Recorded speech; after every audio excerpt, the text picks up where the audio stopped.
सभिनी दोस्तनि खे इंडस डायलॉग जे वीकली इंटरनेशनल में भलीकार।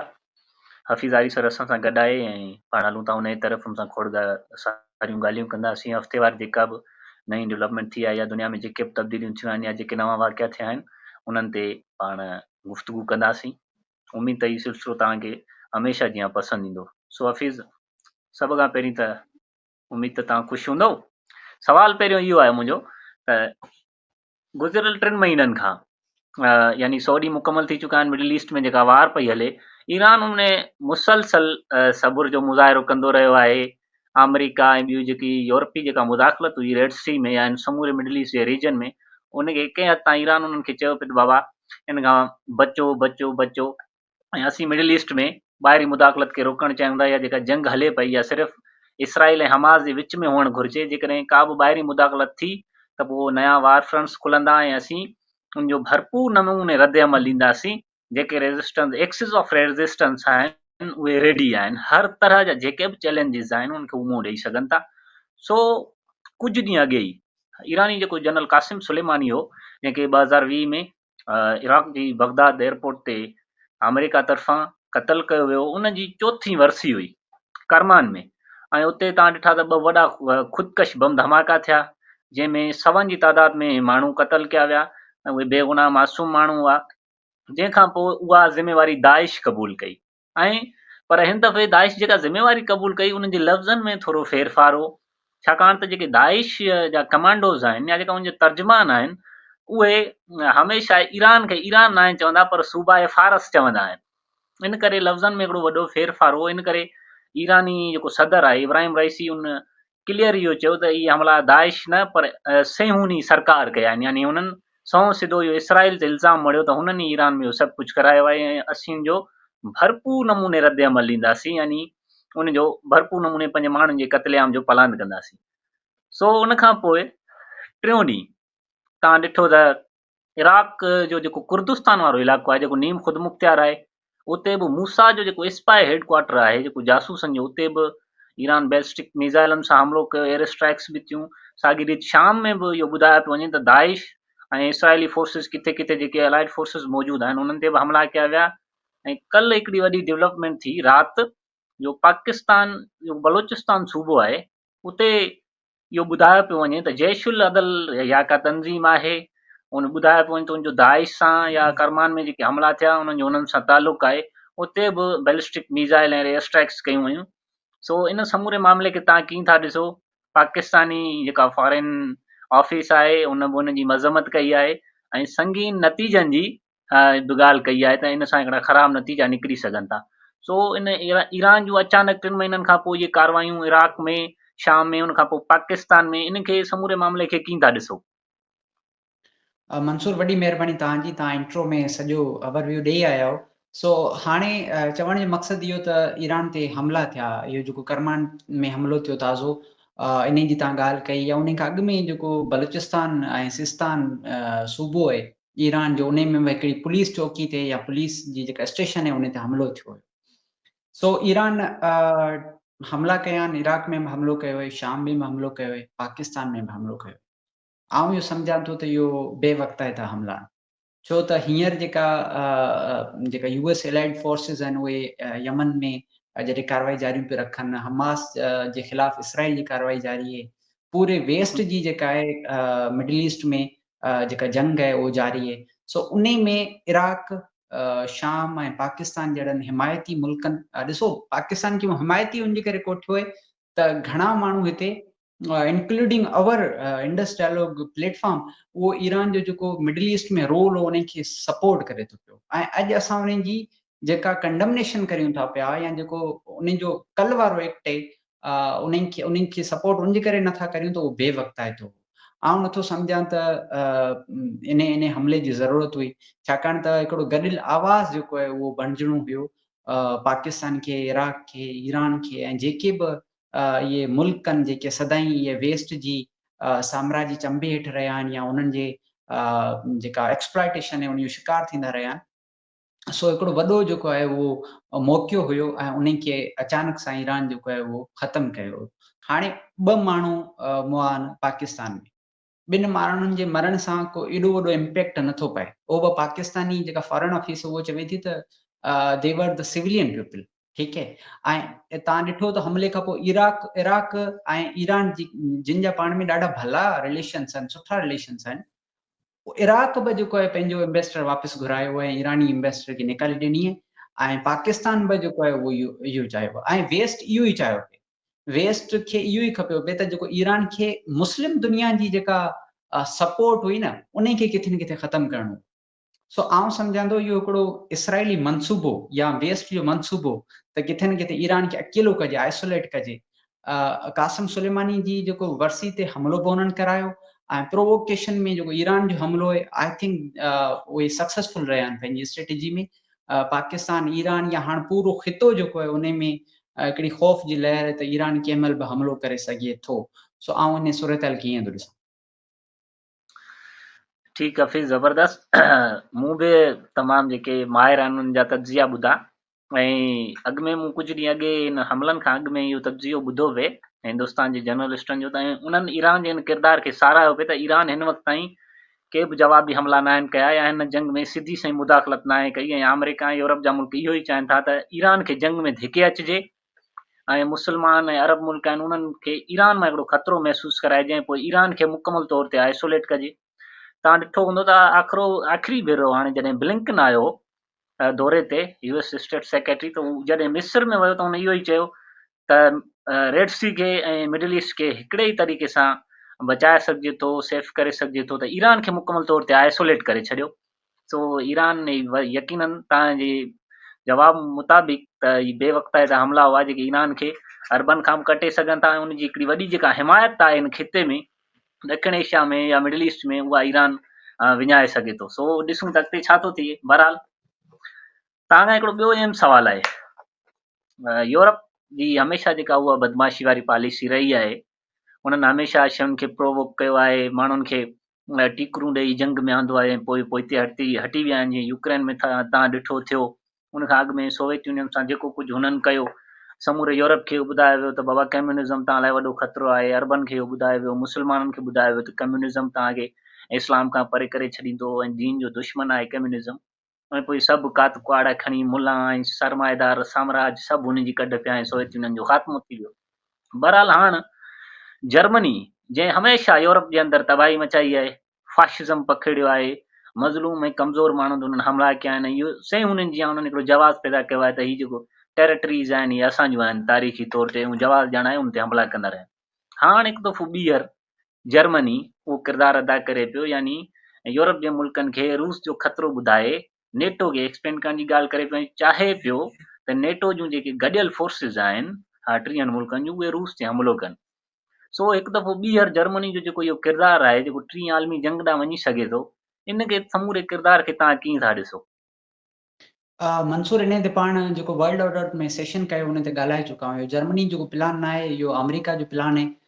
जॾहिं मेक अमेरिका ग्रेट अगेन जे नाले सां डोनाल्ड ट्रंप खटे आयो त हुन मतिलबु त जेके यूरोप जा मामला आहिनि या सिक्योरिटी जा जेके यूरोप जा ख़दशा आहिनि उन ते फोकस करण बजाए जेके अमेरिका जा इंटरनल मामला आहिनि उन ते फोकस कयो, ऐं नतीजे तौर ते जेको नेटो आहे उहो बि कमज़ोर पइजी वियो। ऐं तव्हां ॾिठो त यूरोपियंस वधीक जेके आहिनि उहे रूस जे वेझा बणिजी विया। पोइ जॾहिं बाइडन आयो त उन्हनि उन पॉलिसी खे चेंज कयो ऐं पोइ तव्हां ॾिठो त यूक्रेन में हिकिड़ी जंग लॻराई हुई ऐं उन जा पूरो ऐं जंग खां पोइ जेको आहे उहो नेटो खे मुतहद कयो वियो ऐं यूरोप खे इहो ॿुधायो वियो त बाबा तव्हांखे रूस मंझि ख़तरो आहे, ऐं रूस सां जेका बि कनेक्टिविटी जा प्रोजेक्ट हुया, पाइपलाइन जा प्रोजेक्ट हुया, उनखे डिस्ट्रॉय कयो वियो। तव्हां ॾिठो त हुतां खां यूक्रेन में जंग लॻी, हुतां खां नेदरलैंड मां गुज़रंदड़ जेका पाइपलाइन हुई नॉर्ड स्ट्रीम, उनखे डिस्ट्रॉय कयो वियो। नॉर्ड स्ट्रीम जेका आहे उहो जर्मनी जे थ्रू पूरे यूरोप खे रूसी गैस पहुचाइण जो हिकिड़ो मनसूबो हो वॾो। सो इहो अमेरिका जो ई बुनियादी तौर ते प्लान हो त रूस खे यूरोप खां कटिजे या यूरोप जी जेको वधंदड़ रूस ते डिपेंडेंस आहे उनखे ख़तमु कजे, ऐं पोइ उन्हनि सभु कुझु कयो। ऐं हाणे तव्हां ॾिसो था त नेटो जेको आहे उहो मुतहद त तव्हां अञा नथा चए सघो, बट एटलीस्ट हू पाण में गॾिया ज़रूरु आहिनि हिकिड़े मक़सद तहत। रूस ते हमलो नथा करे सघनि, पॉसिबल ई न आहे रूस ते हमलो करणु। तव्हां ॾिठो त यूक्रेन में छा थियो, बिलियंस ऑफ डॉलर्स जी जेका एड उहो बि यूक्रेन खे रूस खे जेका आहे उहो हाराए न सघी।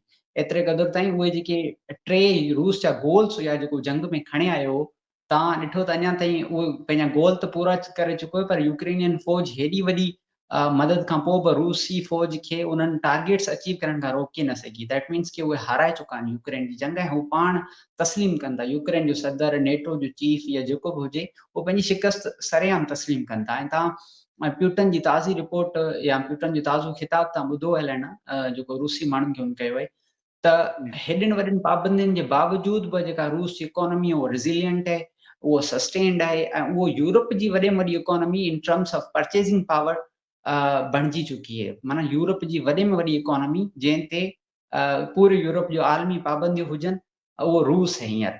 त हू इन पूरे प्लान में मुकमल तौर ते नाकाम थी चुका आहिनि, ऐं उहो नाकामी खे लिकाइण जे लाइ हाणे वरी जेको आहे उहो नेटो खे मुतहद कयो वियो आहे। इहो सिलसिलो आहे, इहो बेनतीजा ऐं आउं सम्झंदो एनर्जी जेका आहे पंहिंजी ज़ाया करणु, पंहिंजी फाइनेंस ज़ाया करणु, इन जो को नतीजो नथो पए, ऐं रूस ते उन जो को इम्पेक्ट नथो पए। नेटो जूं भले 20,000 फ़ौजूं जर्मनी मोकिले, 50,000 फ़ौजूं यूके मोकिले, अमेरिका सॼी जेकॾहिं अचे रूस जे बॉर्डर ते पंहिंजी फ़ौजूं बीठियूं रहनि, त रूस ते को इम्पेक्ट नथो पए।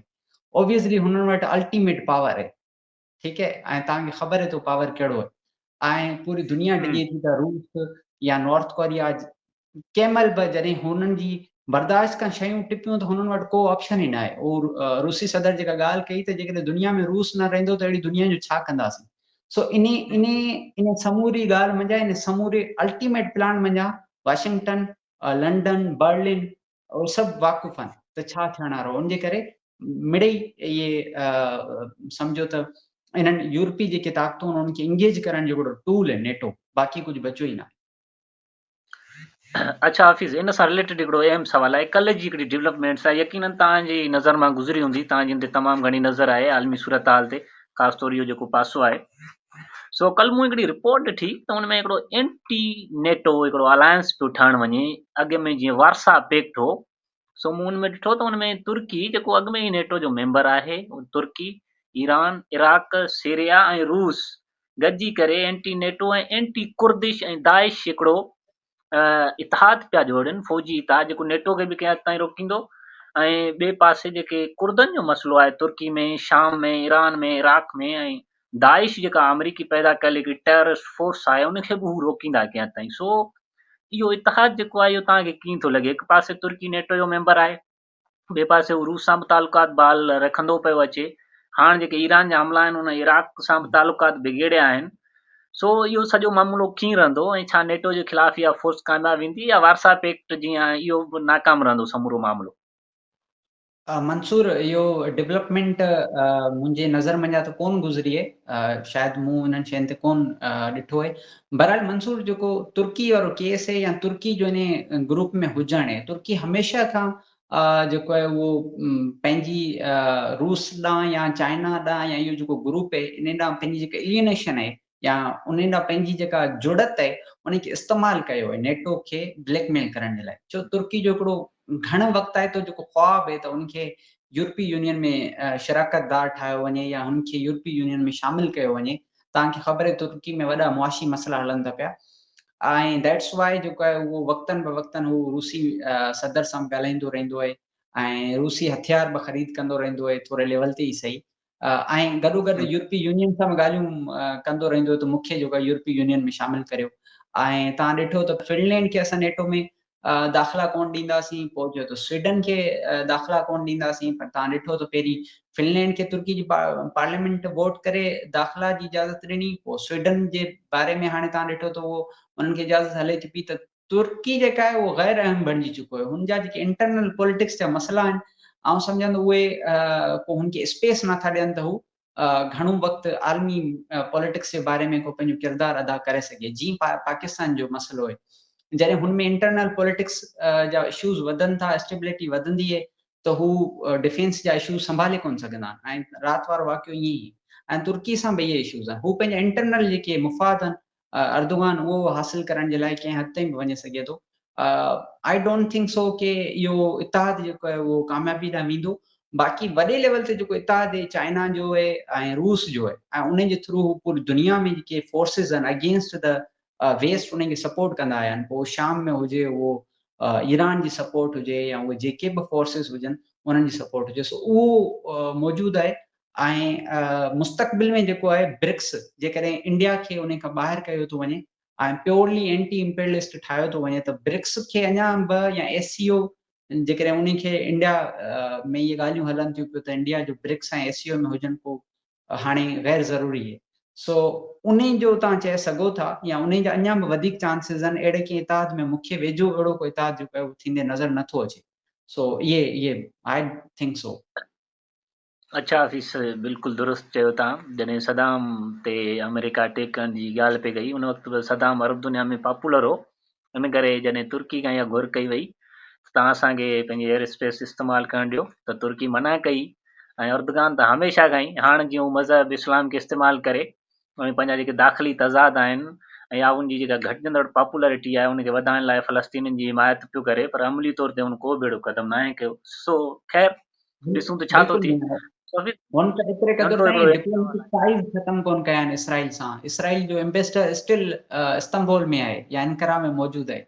ऐं अॼु बि जेको आहे उहो तल अवीव ऐं इस्तंबुल जे विच में फ्लाइट्स तव्हांखे मिलंदियूं, हुननि जा रिलेशन्स मिलंदा, ट्रेड रिलेशन्स मिलंदा। सो ओबियसली हू पंहिंजा इंटरनल पॉलिटिकल गोल्स अचीव करण जे लाइ इहे दाव पेच खेॾंदो आहे अर्दोग़ान। जी यकीनन ईअं ई आहे बिल्कुलु। सो ॿियो हिकिड़ो अहम सुवालु आहे, न भले हुन ते तव्हां पंहिंजो मुख़्तसिर जवाबु रखो छो त टाइम जी कमी आहे। सो हफ़ीज़, वांगी जेको चाइनीज़ फॉरेन मिनिस्टर आहे ऐं उन चयो त ऐं जेको रूस जो बि फॉरेन मिनिस्टर आहे सर्जी लारोफ, उन ॿिन्ही इहा घुर कई आहे त असीं इंटरनेशनली का अमुन कॉन्फ्रेंस घुरायूं पिया गज़ा जे मामले ते, छाकाणि त जेकॾहिं जंगबंदी न थी त हिकिड़ी वॾी इलाक़ाई जंग जेका आहे, इलाक़ाई जंग त थी वई आहे, उहा आलमी जंग ॾांहुं वञी सघे थी। इन करे फौरी तौर ते हिकिड़ी आलमी अमुन कॉन्फ्रेंस घुराए हिन मामले खे इते ई रोकिजे, न त इन जा संगीन नतीजा थींदा ऐं समूरी दुनिया जो इन ते इम्पैक्ट पवंदो। ॿियो तव्हां ॾिठो त कल्ह जयशंकर ईरानी फॉरेन मिनिस्टर अमीर हुसैन अब्दुल्लाहियान सां बि मिलियो आहे त बाबा ही जेके रेड सी में या अरबियन सी में या हाणे त इंडियन सी में बि हुथी जेके आहिनि यमन जा, उहे ॿेड़नि खे टारगेट कनि पिया। इनखे फौरी तौर ते तव्हां कोई एफर्ट्स वठो ऐं इनखे रोकरायो। सो इन मामले खे तव्हां कीअं था ॾिसो? चीन को किरदारु अदा करे सघे थो? मंसूर, चीन जो असर त मौजूदु आहे ऐं इहा चीन ऐं रूस जी घणे वक़्त खां इहा कोशिश आहे त इंटरनेशनल सिस्टम जेको आहे उनखे रिफॉर्म कजे। ऐं इंटरनेशनल सिस्टम खे रिफॉर्म वारी ॻाल्हि में ई फ़लस्तीन वारो इशू आहे। ऐं हू इहो चवनि था त जेके बि दुनिया में अल्टीमेट प्रॉब्लम्स आहिनि, फ़लस्तीन वारो issue one of the most severe problem आहे ऐं उनखे इमीडिएट बुनियादनि ते हल थियणु घुरिजे। त इहो को अॼु जी ॻाल्हि कोन्हे, इहो गुज़िरियल डेकेड खां उन्हनि जो जेकॾहिं 2014 में जॾहिं क्राइसिस थियो हुयो फ़लस्तीन में, तॾहिं खां उन्हनि जी इहा पॉलिसी आहे। ऐं जॾहिं खां रूस ते पाबंदियूं लॻियूं आहिनि ऐं चाइना खे कंटेनमेंट जी ॻाल्हि आई आहे, तॾहिं खां त अञा हिननि जो इहो स्टांस वधे चुको आहे। बाक़ी इंडिया जा पंहिंजा मुफ़ाद आहिनि, हुननि जो जेको कार्गो शिप्स आहिनि उहे हर्ट पियूं थियनि रेड सी जे करे, छाकाणि त इंडिया जेको आहे उहो biggest importer of the oil आहे। तव्हांखे ख़बर आहे जेको मिडल ईस्ट मां, यूएई मां ऐं सऊदी मां जेको ऑयल ईंदो आहे, त इंडिया जा पंहिंजा मुफ़ाद हर्ट पिया थियनि ऐं उहे अल्टीमेट जेके शिपिंग कंपनीज़ आहिनि उहे इसराइली या इसराइली लाबी जो आहे उनखे उहे अटैक कनि था, वाज़े तौर ते गाए वॼाए अटैक कनि था, होसी रिबेल। पोइ उन ईरान में सिर्फ़ु ऐं सिर्फ़ु जयशंकर उनजे करे वियो आहे त किथे न किथे हिंदुस्तानी मुफ़ाद खे बचाए सघिजे, या हिंदुस्तानी जेको वापार आहे या हिंदुस्तानी तेल जा कार्गो जहाज़ आहिनि उन जी एटलीस्ट जेको शिपमेंट आहे उनखे बरक़रार रखे सघे। तव्हां ॾिठो त जॾहिं यूक्रेन जो क्राइसिस थियो तॾहिं हिंदुस्तान जो वज़ीर हिकिड़ो ॾींहुं मास्को में हूंदो, ॿियो ॾींहुं यूरोप में हूंदो, त जीअं हिंदुस्तानी मुफ़ाद खे बचाए सघिजे। ऐं पोइ हिंदुस्तान कामयाबु थियो, रूस खां सस्तो तेल वठंदो, यूरोप खे विकिणंदो। सो आई थिंक ईरान ते बि अहिड़े रीति असरअंदाज़ थियण जी कोशिशि करे थो पियो हिंदुस्तान। जी यकीनन ईअं ई आहे, पर जेको वज़ीर आज़म मोदी आहे उन पहिरीं ग़लती इहा कई जो 7 अक्टूबर जे हमलनि जी धड़ाधड़ ट्वीट करे इहो चयो त असीं इसराइल सां गॾु बीठा आहियूं, जेका हिंदुस्तान जी दरअसल इहा पॉलिसी न आहे। हिंदुस्तान जी पॉलिसी फ़लस्तीन जी आज़ादी जी ॻाल्हि आहे। गांधी हमेशह इहो चयो त फ़लस्तीन फ़लस्तीनियुनि जो आहे, पर हुन जेका हिकदमि अहिड़ी स्टेटमेंट ॾिनी, यकीनन उनजो नतीजो त थियणो हो। ऐं हिन वक़्तु यूरोप जा या हिंदुस्तान जा मुफ़ाद इन में ई आहिनि या इन तरीक़े ई बची सघंदा त फौरी तौर अमेरिका ते ऐं ॿियनि मुल्कनि ते दॿाउ विझनि त हू गज़ा में सीज़ फायर कराइनि। छाकाणि तव्हां ॾिसो पिया त ओसी चवनि था त बाबा जेका बि शइ तिर जेतिरी बि अगरि इसराइल ॾांहुं वेंदी या उतां ईंदी या उन्हनि खे फ़ाइदो पहुचाईंदी, असीं उन्हनि खे अटैक कंदासीं। सो हिंदुस्तान जो ॾखिण एशिया में या आलमी मईशत में या आलमी तौरु अमेरिका जो हाणे सगारो दोस्त थी उभरियो आहे, इन करे हुनखे को किरदारु अदा करणु खपे सीज़ फायर लाइ। सो अॻिते ॾिसजे त छा पियो थिए। मंसूर, हिंदुस्तान जा मामला केॾांहुं पिया वञनि या सम्झ खां ॿाहिरि आहे। तव्हां ॾिठो त जेके इमीडिएट नेबर्स आहिनि हिंदुस्तान जा, उन सां हुनजा जेके रिलेशन्स आहिनि उहे बद खां बदतर थींदा था वञनि। ऐं तव्हांजो घर हुजे ऐं तव्हांजे पाड़े में सभु तव्हांजा दुश्मन हुजनि त तव्हां हुते वेही नथा सघो। इहा प्राइम मिनिस्टर नरेंद्र मोदी ऐं जेका इंडियन फॉरेन ऑफिस आहिनि उन्हनि खे इहा ॻाल्हि सम्झणु घुरिजे। सो रिसेंटली मालदीव सां ऐं तव्हां ॾिसो था पिया चाइना सां, ऐं जेको हिंदुस्तान जो टिल्ट थियणु टूवर्ड्स अमेरिकन ब्लॉक जेको पोटेंशियली थियण वारो आहे, उन सां हुनजो जेको लॉन्ग हुनजो जेको ऑल वेदर अलाए आहे रूस, उन सां बि हुनजा जेके मुफ़ाद आहिनि उहे टकराव में अचनि था। सो इहो हिकिड़ो डिबेट जो मुद्दो आहे। पाण इंशाल्लाह इन ते हिकिड़ो सेशन कंदासीं तफ़सीली। ऐं तव्हां ॾियो हाल अहवाल। साउथ अफ्रीका हिकिड़ो वियो आहे इंटरनेशनल कोर्ट ऑफ जस्टिस में, ऐं उते जेको इसराइल जे ख़िलाफ़ जेनोसाइड जी पटिशन दाख़िल कई आहे, ऐं जंग अञा जारी आहे। ऐं होसी जेके आहिनि उहे दुनिया में कंहिंजी बि ॻाल्हि मञण लाइ तयारु न आहिनि। तव्हां ॾिठो त जॾहिं अमेरिका हुन ते हमलो कयो होसिन ते, उनजे बावजूद बि कल्ह 8 जेके आहिनि उहे बहरी जहाज़नि खे रोकियो वियो ऐं हिकिड़े ते त बाक़ाइदगी सां हमलो कयो वियो। सो सिलसिलो जारी आहे, इन पूरे खे समप कयो। हा हफ़ीज़, महिरबानी। तव्हां ॾिठो हूंदो त तारीख़ में इहो पहिरियों दफ़ो थियो आहे गुज़िरियल 75 सालनि में फ़लस्तीननि जे ख़िलाफ़ जेका बर्बरियत, जेको इसराइली जेको तशदुद आहे, मुकमल तौर ते उहो जेको फ़लस्तीननि खे पंहिंजी धरती तां ख़तमु करणु चाहिनि था। छाकाणि त शुरू में सेउनि जो मक़सदु इहो त लैंड विदाउट पीपल, असांखे अहिड़ी धरती घुरिजे जेका माण्हुनि खां ख़ाली हुजे। ऐं मूं ताज़ो हींअर कुझु जेके सेहूनी आहिनि, जेके ज़ायनिस्ट आहिनि, यहूदी टोटली त न, जेके इसराइली आहिनि, जेके एक्सट्रीमिस्ट आहिनि, उन्हनि जो मूं इंटरव्यूज़ कुझु माण्हुनि जा ॿुधा, कुझु औरतुनि जा। उन्हनि ॿुधायो पिए त जेके असुल सेहूनियत आहे उनजे मंशूर में, उनजे नज़रिए में असांखे इहो ॿुधायो ई न वियो त जंहिं धरती ते इसराइल ठहंदो उते के माण्हू बि रहंदा आहिनि। यानी उन्हनि खे इहो ॿुधायो ई न वियो त हिर्ज़ल तरफ़ां ऐं ॿिया जेके सेहूनी हुआ, इब्न अचकर वारा जेके नज़रिए जा फाउंडर हुआ, उन्हनि तरफ़ां जेके बि यूरोप जे अंदरि यहूदी हुआ, सेहूनी हुआ, उन्हनि खे इहो ॿुधायो वियो त जेको फ़लस्तीन जी धरती आहे उहा मुकमल तौर ते ख़ाली पई आहे ऐं पाण खे हली सिर्फ़ु उते पंहिंजे बाइबल मुताबिक़, ओल्ड टेस्टमेंट जे मुताबिक़ हली उते पंहिंजो देश आबाद करणो आहे। सो उनजे ज़हन में इहा ॻाल्हि विहारी वई त ही मुकमल तौर ते धरती ख़ाली आहे, ख़ुदा असां लाइ मखसूस करे छॾी आहे, उते हली पाण पंहिंजो वतन ॾींदासीं। ऐं पोइ जॾहिं हू हिते आया त उते लाज़मी तौर ते माण्हुनि बग़ावत कई। हज़ारे सालनि खां उते माण्हू रहंदड़ हुआ, उन्हनि पंहिंजो रिटेलिएट कयो, रिएक्शन ॾेखारियो उन्हनि। पोइ उन्हनि ज़बरदस्ती पंहिंजनि ज़ायनिस्ट माण्हुनि खे इहो ॿुधायो त हीअ धरती ख़ुदा असां लाइ मखसूस कई आहे ऐं हीअ हिते कब्ज़ो करणु आया आहिनि, असांखे ईअं ई क़तल करणु आया आहिनि जीअं अॻु में असांखे नाज़िन क़तल कयो। ऐं पोइ तव्हां ॾिठो त देर यासीन में ॿियनि इलाइक़नि में फ़लस्तीननि जो, औरतुनि जो, ॿारनि जो वॾे पैमाने ते क़त्लेआम करे ऐं हिन फ़लस्तीन जी धरती ते मुकमल तौर ते कब्ज़ो कयो वियो। हाणे इहा सूरत हाल आहे। तो हीउ जेको गज़ा में जेनोसाइड थियो, माना हिकिड़ी प्लैनिंग सां, हिकिड़े मुकमल इरादे सां 90% जेके उते बिल्डिंगूं आहिनि, घर आहिनि, उन्हनि ते बमबारी कई वई। सिर्फ़ु 7 अक्टूबर जो जेको हमिलो आहे उनखे जवाबु ॾियणु आहे 23 लख जेके माण्हू आहिनि, हफ़ीज़ उन मां 23,000 माण्हू क़तल थी चुका आहिनि। हाणे तव्हां अंदाज़ो लॻायो त यानी 23 लख माण्हू आहिनि, 1 लख मां 1,000 माण्हू क़तल थियो आहे ऐं 1200 इसराइलियुनि जो पलांत, 23-24,000 फ़लस्तीनियुनि जो क़त्लेआम। यानी हिकिड़ो शर्मनाक हिकिड़ो अमल आहे जंहिंखे अञा ताईं यूरोप जो जेको हिकिड़ो जमहूरियत वारो चहिरो हुयो ऐं इंसानियत वारो चहिरो हुयो, जेको बराबरी वारो हो, उहो बेनकाब थी चुको आहे। ऐं इहो ई हुयो, इनखे ई आज़माइणो हुयो, समूरी दुनिया खे इहो ई ॾिसणो हो। माण्हुनि खे, ख़ुदि यूरोप जा माण्हू परेशान आहिनि त असांजे हुकुमराननि जेका हक़ीक़ी ॻाल्हि कई हुई इंसानियत जी, जमहूरियत जी, माण्हुनि जी हक़ हाकिमियत जी, उहा किथे आहे। यानी 2 स्टेट सोल्यूशन जी ॻाल्हि 75 सालनि खां थिए त थी, पर हाणे त इसराइलिन गज़ा स्ट्रिप खां सवाइ का शइ छॾी न आहे जिते रियासत ठहे। यानी रियासत ठहे त किथे ठहे, उन लाइ बि त ज़मीन त घुरिजे न। मेडिटेरेनियन समुंड में त पंहिंजी रियासत कोन ठाहींदा न, या ॻाढ़े समुंड में त फ़लस्तीनी पंहिंजी रियासत कोन ठाहींदा। सो ख़ासि तौर ते मां ज़ाती तौरु लातिनी अमेरिका जेको फिडल कास्ट्रो जो देश आहे, टोटली जेका हुनजो हुते असर रसूख़ हो, हिकिड़ो इनकलाबी असर रसूख़ हो, उन्हनि हिकु त लातिनी अमेरिका जे मुल्कनि इसराइल सां पंहिंजा तालुकात ख़तमु कया ऐं इहो क्लियर इहो मैसेज ॾिनो जेको अरब ऐं इस्लामी दुनिया न ॾेई सघी। जेके यूरोप जा जमहूरियत पसंद माण्हू जेके कास्त्रो खे ऐं लातिन अमेरिका जे अफ्रीका जे मुल्कनि खे जेके जाहिल ऐं जमहूरियत दुश्मन ऐं इंसान दुश्मन चवंदा हुआ, उहे लातीनी अमेरिका ऐं अफ्रीका जे मुल्कनि इसराइल खे चयो त बाबा तव्हां मुनज़िम तरीक़े सां हिकिड़ी नस्ल कुशी कयो पिया, ऐं हीउ मसइलो मुस्लमाननि जो इस्लाम जो मसइलो न पर इंसानियत जो मामिलो आहे, ऐं जेसीं ताईं इहो जबुर जारी रहंदो असीं इन जे ख़िलाफ़ एहतिजाज कंदा रहंदासीं। So international court of justice में जेका पटीशन फाइल कई साउथ अफ्रीका नेल्सन मंडेला जे मुल्क, नेल्सन मंडेला जो त अफ्रीकन नेशनल कांग्रेस जो शुरू खां इहो मौक़िफ़ हो त जेका अपार्थाइड गवर्नमेंट आहे यानी साउथ अफ्रीका जे अंदरि बि ईअं हो, तव्हांखे मालूम आहे त उते हिकिड़ी नस्ली सरकार हुई जंहिंजे ख़िलाफ़ हिकिड़ी तवील जिदोजहद करे 27-28 साल जेल घारे ऐं पोइ नेल्सन मंडेला आज़ादु थियो, ऐं पोइ उहा जेका हुकूमत हुई उहा मक़ामी जेके कारा माण्हू हुआ जेके अक्सरियत में हुआ उन्हनि ॾांहुं उहा मुंतकिल थी।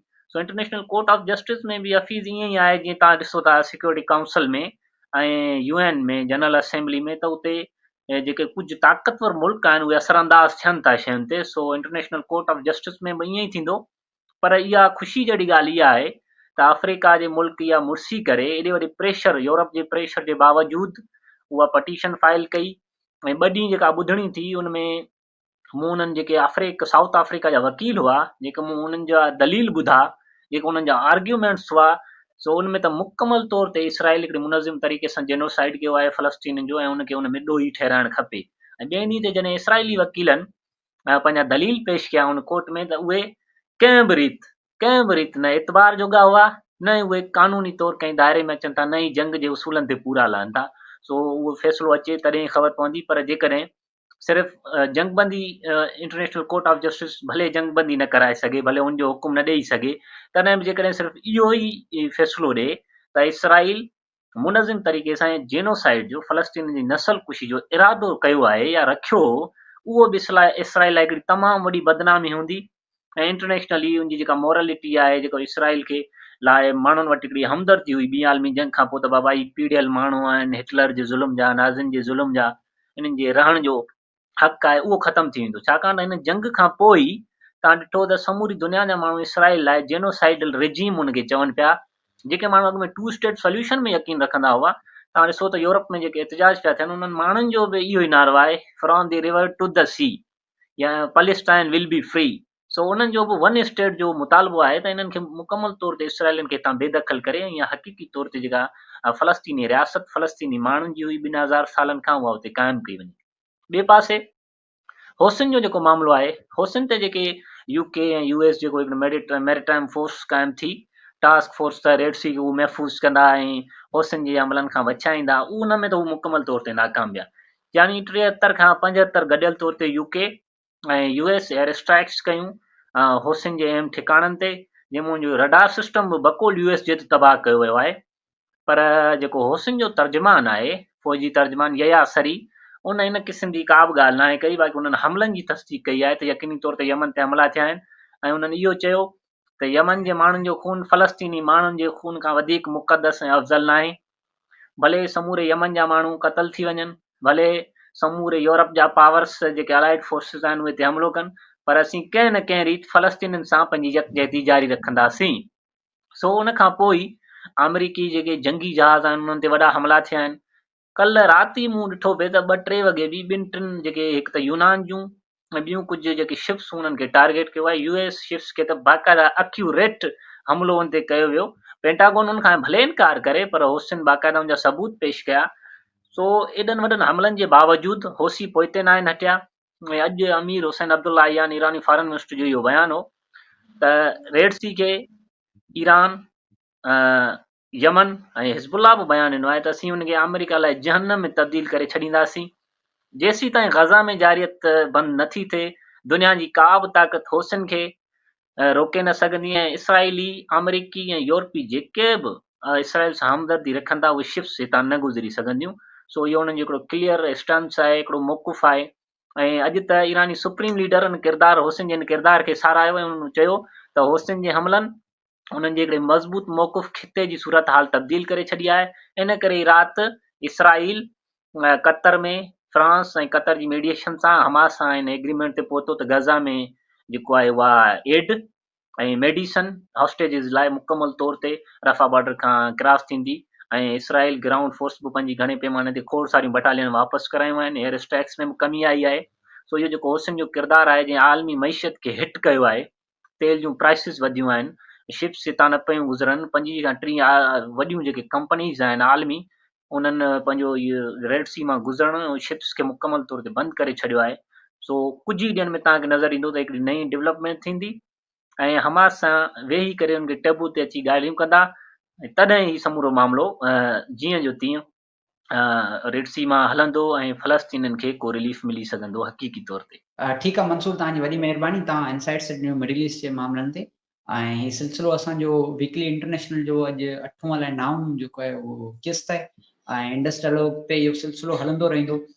जेके बि असांजा ॿुधंदड़ आहिनि उन्हनि जी महिरबानी, उन्हनि असांखे मुख़्तलिफ़ प्लेटफॉर्म्स ते जेको आहे सारायो आहे, संदसि वरी बि वॾी महिरबानी।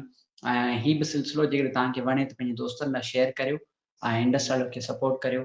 Thank you so much Mansoor, अॻिए हफ़्ते वरी गॾु। महिरबानी।